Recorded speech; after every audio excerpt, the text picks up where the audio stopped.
Para gravar. Bom dia, vamos dar continuidade da aula de ontem. Paramos aqui na questão 33, né? Respondemos ela sobre TRT, concurso do TRT, da 8ª região, analista judiciário,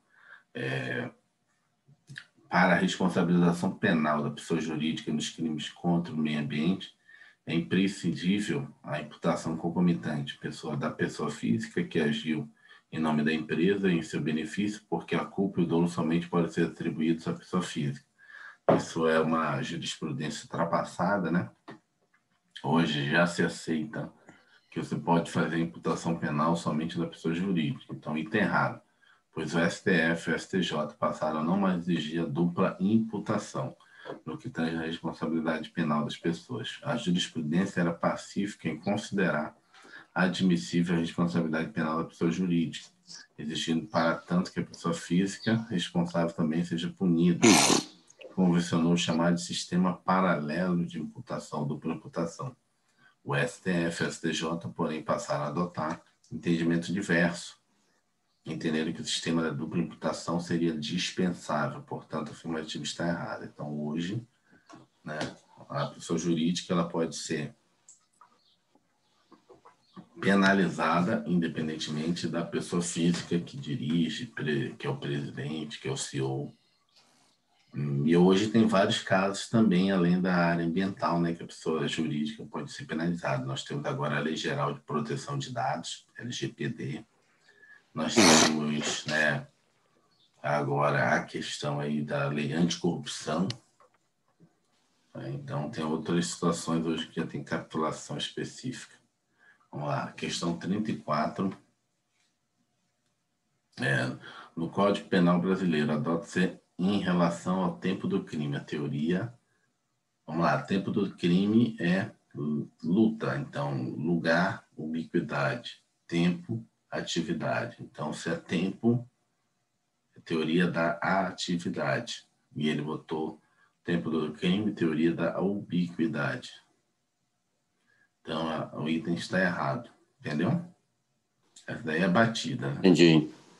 Batida. Item errado com relação ao tempo do crime.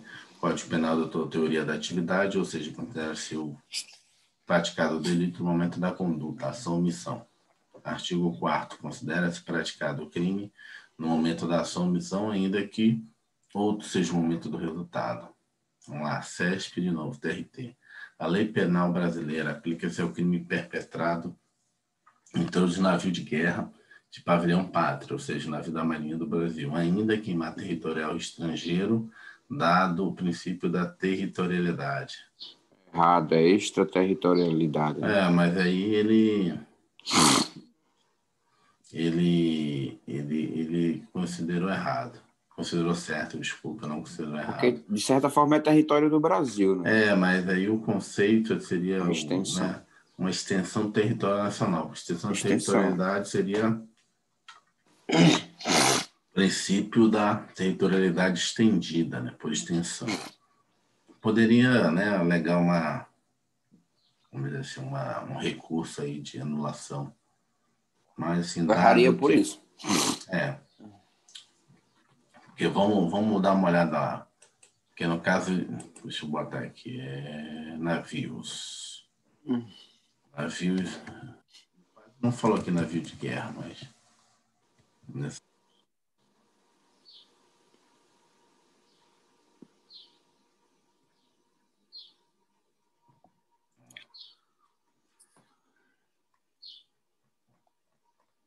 Territorialidade mesmo.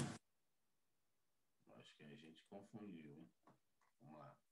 Aplicação do espaço, a territorialidade, o navio está no princípio da territorialidade. Extraterritorialidade só tem no caso da personalidade ou nacionalidade, princípio do domicílio, no caso do genocídio, e o princípio da defesa e proteção, e o princípio da justiça universal. O princípio da defesa e proteção é o princípio da defesa e proteção nacional contra qualquer bem nacional, né? E, em especial quando o presidente da República. O princípio da representação da bandeira ou pavilhão. Aeronave, embarcação mercante do privilégio com territórios estrangeiros. No caso de navio mercante com bandeira brasileira, que é extraterritorialidade. Navio de guerra é territorialidade. Então, vamos lá, para a gente não errar. Então, para a gente não errar mais tipo de questão. Então, existem dois princípios da aplicação da lei penal. O 3.1 é territorialidade, e aí inclui os navios e aeronaves, né, públicos, ou seja, navios e aeronaves de guerra. Navio da Marinha e aeronave da Força Aérea Brasileira entra no princípio da territorialidade. Extraterritorialidade. Temos 4 conceitos. O princípio da personalidade, ou da nacionalidade, né, se o agente é brasileiro, né, crimes praticados por brasileiro. Temos o princípio do domicílio, né, se o cara é domiciliado no Brasil, então ele também pode ser pedido pela lei brasileira. O princípio da defesa ou proteção nacional, que é um caso de contra a vida do presidente da República, contra qualquer patrimônio da União. O princípio da justiça universal, que são os crimes que, por tratado ou convenção, o Brasil resolveu, se obrigou a reprimir. E o quinto é o princípio da representação ou bandeira do país. São os navios, aeronaves mercantes, que são civis, né, e estão em outro local e lá não tenham sido julgados. Então, para a gente não... Nesse caso, não são confundir. extras, né? São extraterritorialidade. Navio da Marinha, navio público, né, que ele colocou navio público, navio da Marinha, aeronave da FAB, que é uma aeronave pública. Eu acho que não precisa, eu acho que porque eu ia dizer, não, mas tem um avião, né, do presidente da República, né, o avião presidencial, mas ele também apesar de ser um avião da presidência, quem acaba sendo o piloto é os militares da FAB, né? Quem comanda, a gente o avião é da FAB. Em tese, ele não é da FAB, é da presidência da República, né? Mas fica na base aérea. Quem pilota é só militar, entendeu? Então, no final das contas, não tem um exemplo de um avião público. Não, tem, né? Seriam os aviões da Polícia Federal, que pode ir buscar alguém ali na fronteira, né? É um avião público, aí não seria da Força Aérea Brasileira.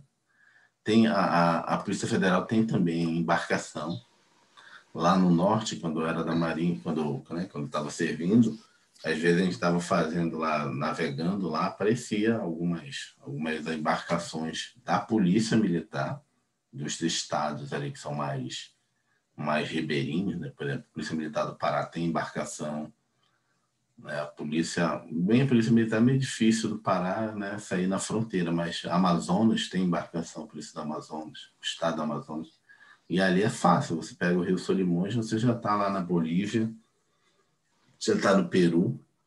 Então, navio, essa embarcação do governo do Amazonas é uma embarcação pública.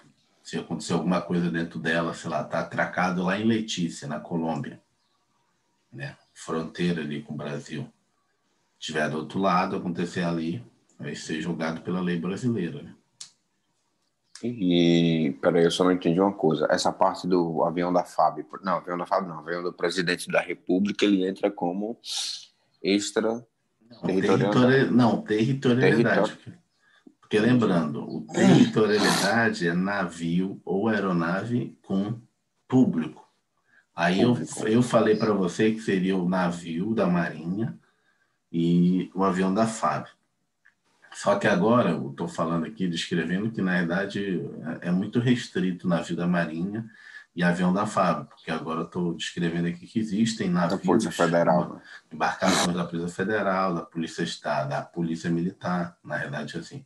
As embarcações que a gente via era da Polícia Militar, porque a Polícia Militar tem assim, a do Norte, não sei aqui dos outros estados, mas a Polícia Militar do Norte, elas têm muito esse combate a desmatamento, a caça, e às vezes é mais fácil chegar aos locais onde está tendo desmatamento, garimpagem legal com embarcação do que por meio da terra, entendeu? E ali, por exemplo, o Amazonas, ele fica na fronteira ali, né? Fica ali na Colômbia. Eu falei Bolívia, na verdade é Colômbia. Bolívia é mais embaixo. Bolívia fica perto do Mato Grosso. Colômbia, Peru. O Amazonas tem fronteira com Colômbia e Peru. E é só subir o rio, você praticamente saiu do Brasil. Né? E tem cidades na fronteira, assim, que fica brasileiro para lá e para cá, igual na fronteira de Foz do Iguaçu. E tem também as embarcações da Polícia Federal, tem embarcação, tem aeronave da Polícia Federal, os helicópteros que eles fazem a operação também lá naquela área. A PM tem barco no norte, né? Porque é um lugar aquático, né? Lá do Pará tem. Inclusive, o do Pará, quem cede as embarcações, doa, vende, é a Marinha lá do norte. Faz para eles. A Marinha tem uma base naval de Valdecanes que eles fazem pequenas embarcações lá. É umas lanchas rápidas, né? Que aí tem toda uma chapa de proteção mais forte ali, que se trocar tiro não vai naufragar. É igual o navio da Marinha, só que eles fazem para a polícia lá. Na época eu estava servindo e estava fazendo. Marcação de assalto rápido. O irmão rodava nos barcos lá também? Muito? Legal. Sim, era bom, mas foi bom. Vou dizer que foi excelente, porque às vezes acabava prejudicando aí. Queria fazer faculdade e não conseguia. Sempre estava viajando. Acho que foi bom. Aproveitei. Vamos lá, na 36. Então, aprendemos que público, aeronave e aviação, avião, aeronave é territorialidade, não é extraterritorialidade. Extraterritorialidade foi aeronave e embarcação civil, com bandeira brasileira. Privada com bandeira brasileira. Segundo a doutrina majoritária, os costumes e os princípios gerais do direito são fontes formais imediatas do direito penal. Então, item errado, pois os costumes, os princípios gerais do direito são considerados como as fontes formais imediatas do direito penal, não imediatas. A fonte formal I com I na frente, imediata do direito é a lei, né? Então, não é uma fonte formal, imediata. Aqui que ele botou, segundo a doutrina, os costumes e os princípios são fontes imediatas. Aqui está o erro. Não é imediata, é imediatas. Quando a gente for focar, a gente volta lá para a gente ir mais rápido aqui. Senão a gente não vai fazer essas 40 questões hoje, está faltando. Dado o princípio da legalidade estrita, ou seja, o princípio da lei específica, né? Legalidade estrita da lei, é proibido ou analogia em direito penal? Errado, né? Errado. É proibida analogia em malaparte. Malaparte. Né? Esse aqui. Malaparte é proibido. Em bonaparte, ou seja, para beneficiar.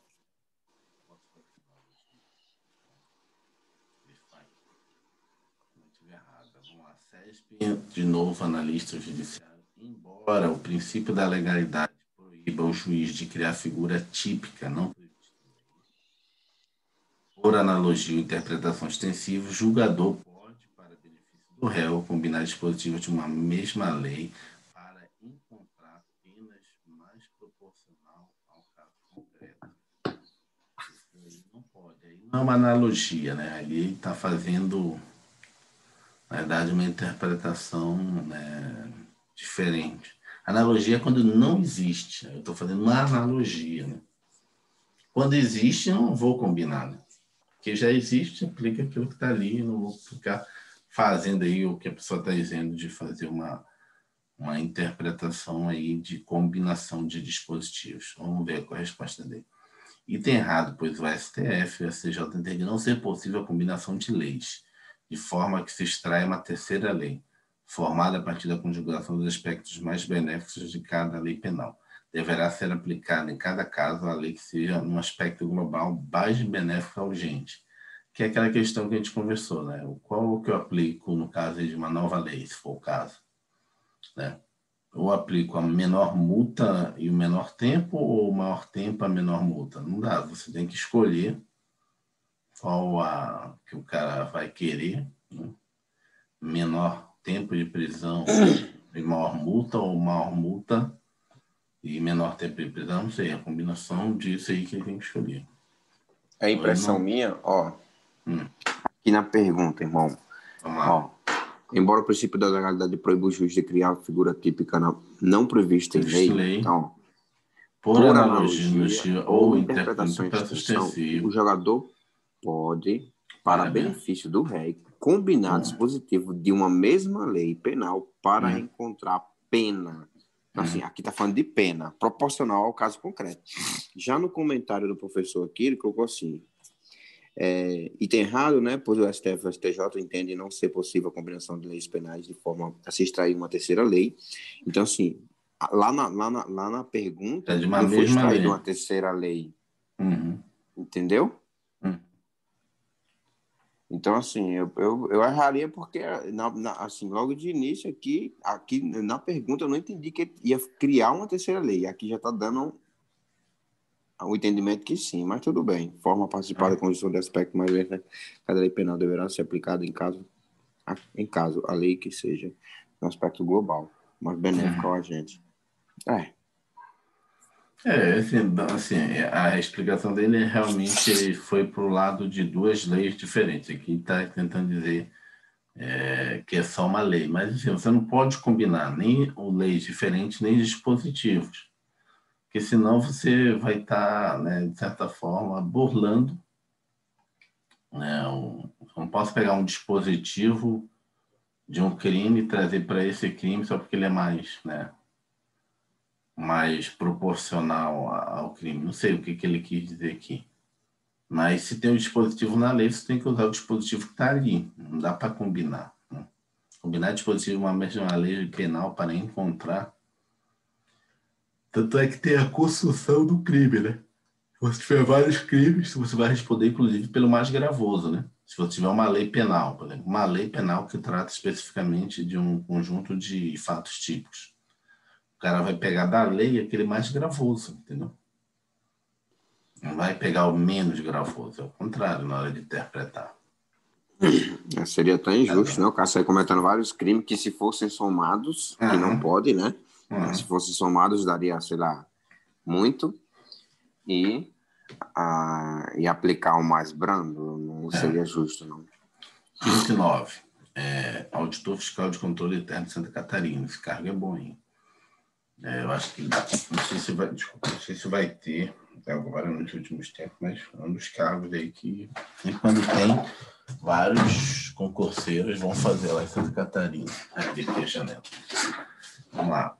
No Código Penal brasileiro adota-se a teoria da ubiquidade. A teoria da ubiquidade para o lugar, né? Para o espaço. Conforme o qual o lugar do crime é a da ação ou da omissão, bem como o lugar onde se produziu ou deveria se produzir o resultado, certo? Completo. Nem ler, artigo 6º. 40. Em relação à aplicação da lei penal no tempo e no espaço, no Código Penal adotados respectivamente no tempo, a teoria da atividade e no espaço da ubiquidade, certo? Esse aqui é top, R$30 mil por mês. Câmara dos Deputados, aí, ó, você já está respondendo questões do nível de R$30 mil, consultor legislativo. Não é uma coisa que eu preste atenção, né? Independente do nível, você está ali respondendo, né? Uma questão, até no médio, né? Que é o caso. As questões não tem mais muito grau de dificuldade em alguns casos, né? É tudo igual. Tanto nível médio quanto nível superior. Então, artigo 4º, teoria da atividade, ação, omissão. No artigo 6º, lugar, né? Momento ao momento. O tempo do crime. E aqui o lugar do crime. Deixa eu pegar aqui.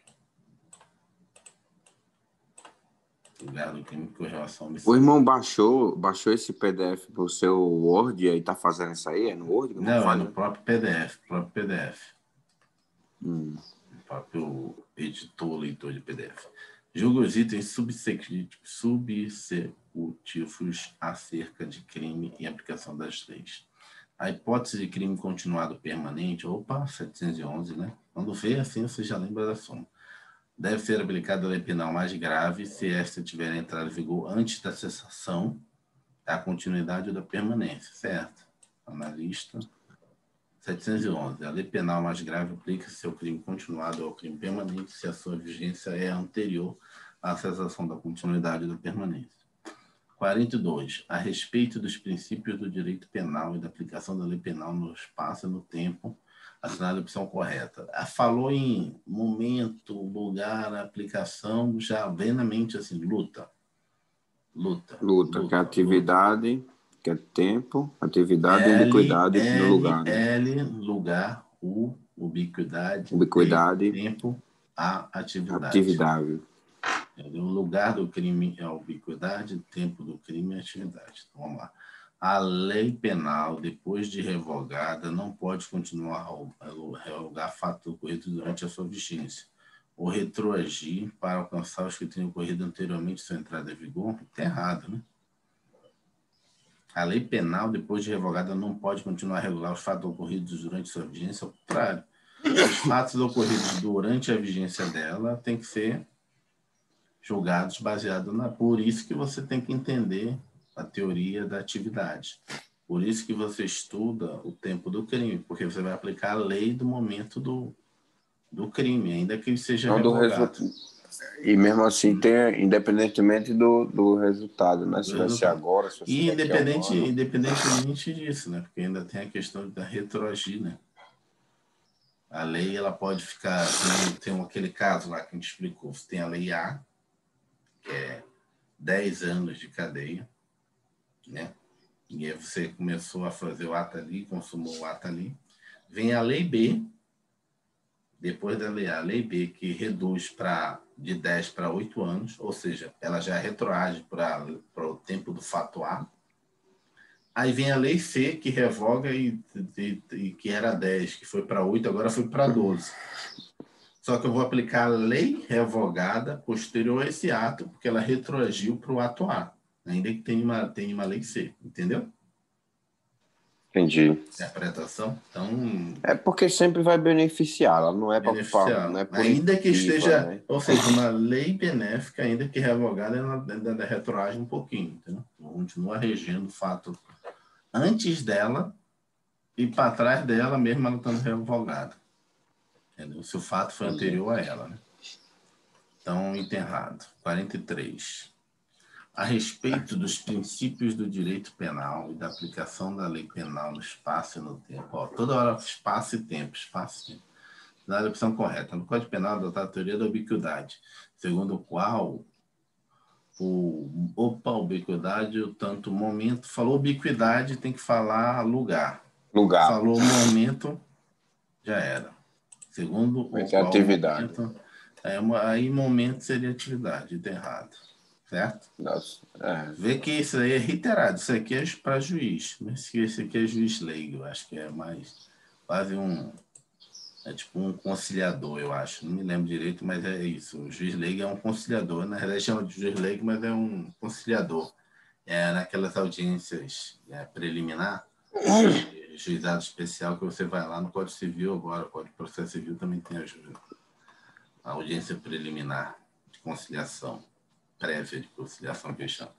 De novo, juiz leigo. A respeito dos princípios do direito penal e da aplicação da lei penal no espaço e no tempo na opção correta. Se tratando de crime continuado ou crime permanente, ok, isso, súmula 711, será aplicada a lei penal mais benéfica caso surja a lei penal mais grave antes da cessação da continuidade da permanência da conduta criminosa? Não, né?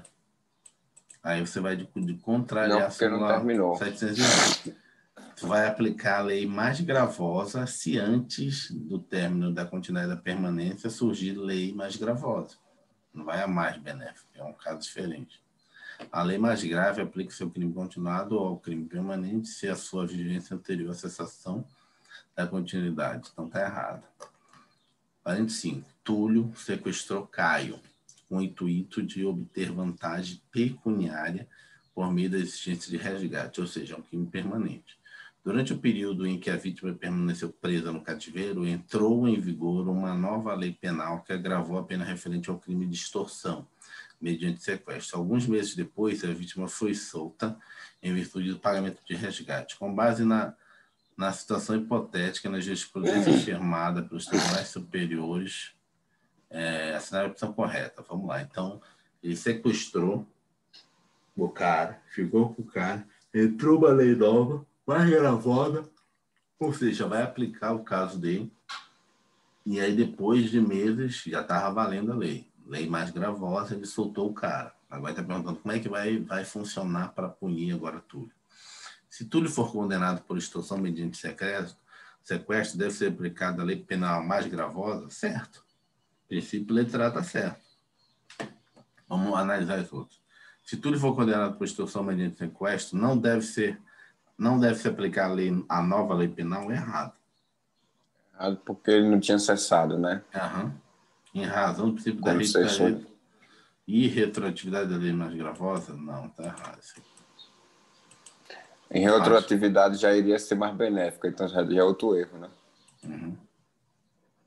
Se Túlio for condenado por extorsão mediante sequestro, aplica-se uma combinação. Você não pode combinar a lei.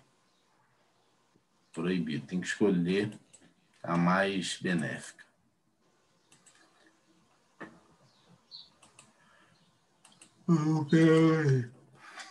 O crime de extorsão mediante sequestro consumou-se com pagamento do resgate? Não, no momento da liberação.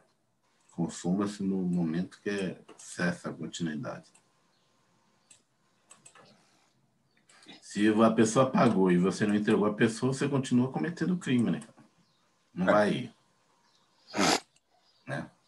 Pagamento não tem muito a ver com o término da prática do crime, não. O crime de extorsão mediante sequestro consumou-se com a exigência de crime de extorsão mediante sequestro consumou-se com a exigência? Não. Essa foi mais bruta ainda, né? Não, você ainda está cometendo crime, né? Nos dois casos, o crime só acaba quando cessa, né, a permanência da pessoa com você, né? É um crime permanente. Permanente porque a pessoa está com você. Então, para mim, ficou letra A. Vamos lá. Crime de extorsão mediante sequestro é o delito permanente, ou seja, sua execução se prolonga no tempo, enquanto permanece sequestrada a vítima. Considera-se que o delito está sendo praticado, assim sobrevindo lei mais gravosa durante o exercício da execução do crime, significa que ela deverá ser aplicada. O STF já formulou. A lei penal mais grave aplica-se ao crime continuado ou ao crime permanente se a sua vigência anterior à cessação da continuidade ou da permanência. Assim, deve ser aplicada a Túlio, caso condenado, lei penal nova, mesmo sendo mais gravosa. Portanto, letra A. Vamos ver aqui a seguir.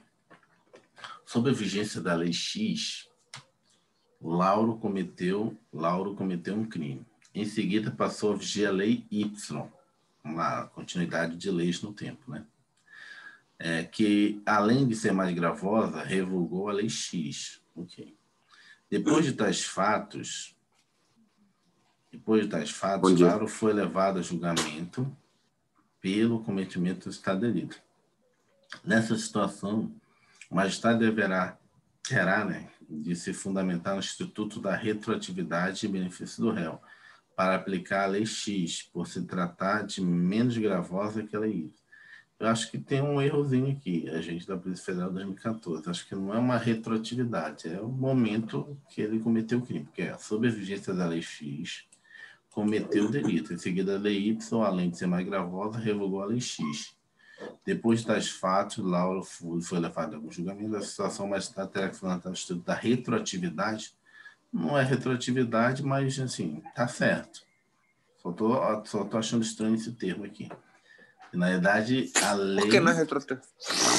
A lei não está retroagindo, ela está aplicando ao fato do momento da época, que ela era vigente, não?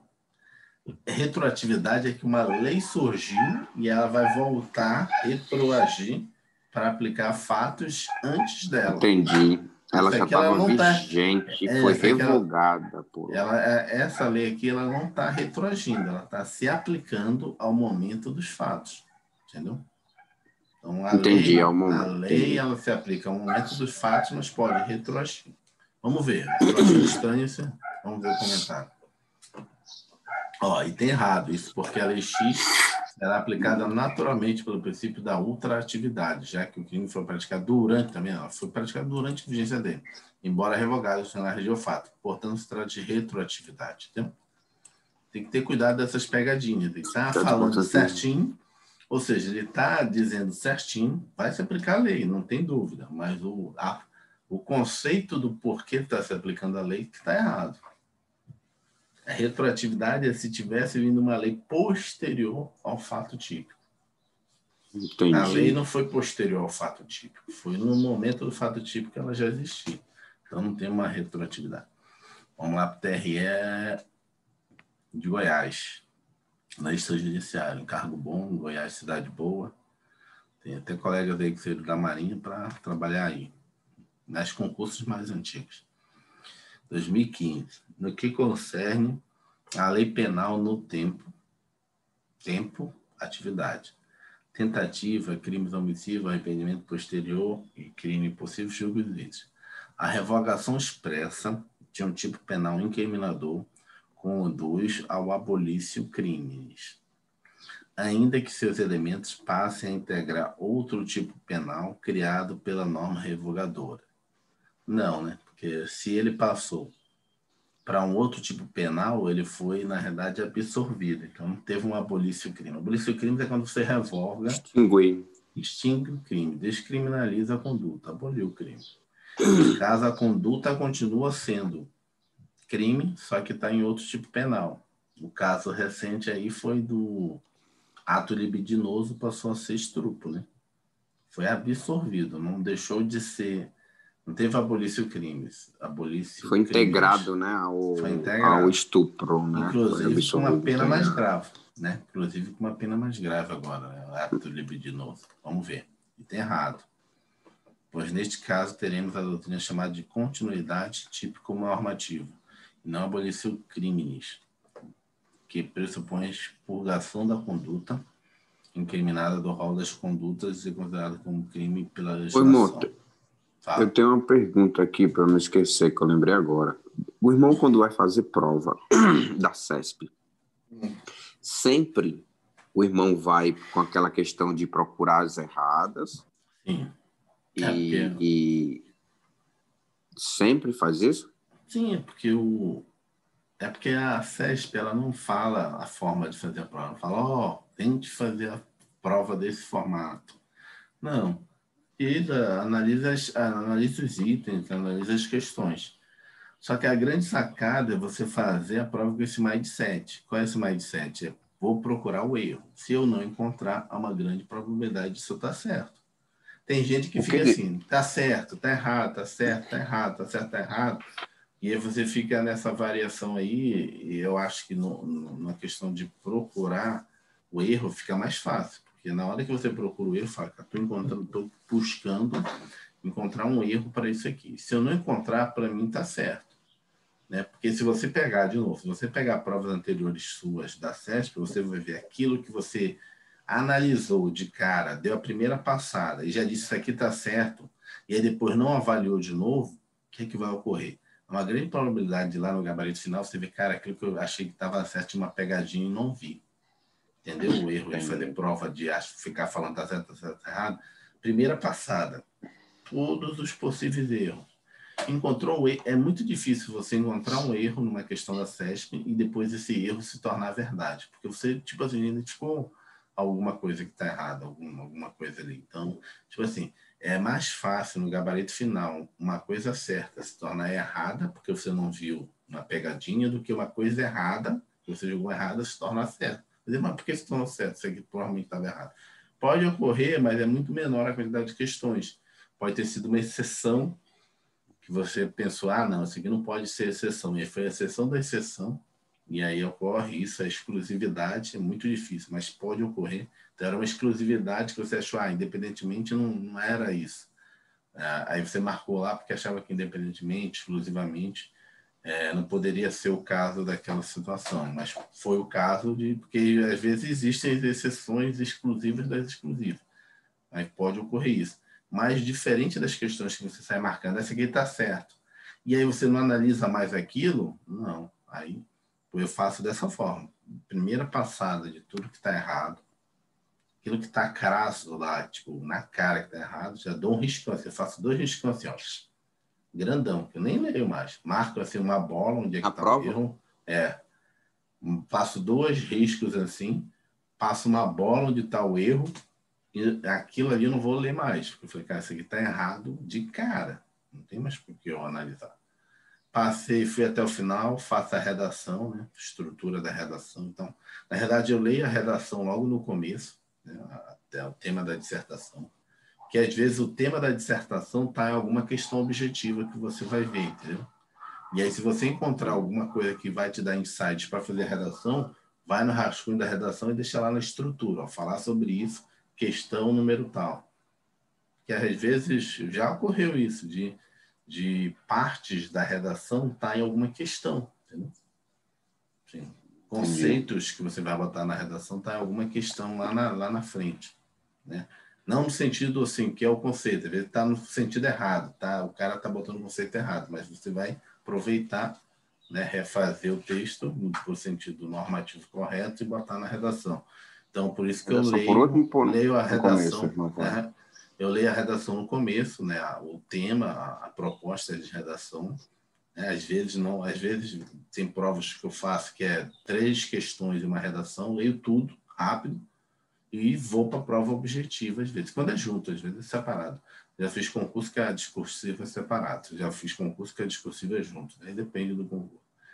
E aí você vai fazendo. Ah, tive um insight aqui, né? Tive um insight que essa questão aqui, vou lá, monto a estrutura. Eu não faço um rascunho, assim, eu faço uma estrutura do que eu vou escrever, entendeu? Não faço toda a redação, boto estrutura, introdução. Eu inicio o parágrafo, falo, ó, vou falar disso e daquilo outro, boto pontos. Porque na hora que for escrever, eu escrevo com calma, que às vezes não dá tempo, né? Se der tempo de fazer a redação, eu não... Assim, os concursos é muito corrido, já teve concurso que já vi gente deixar a redação pela metade, né?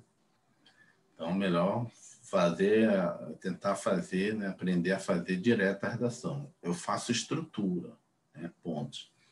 Vou vendo os erros. Acabei, primeira passada, vou para as redações, né?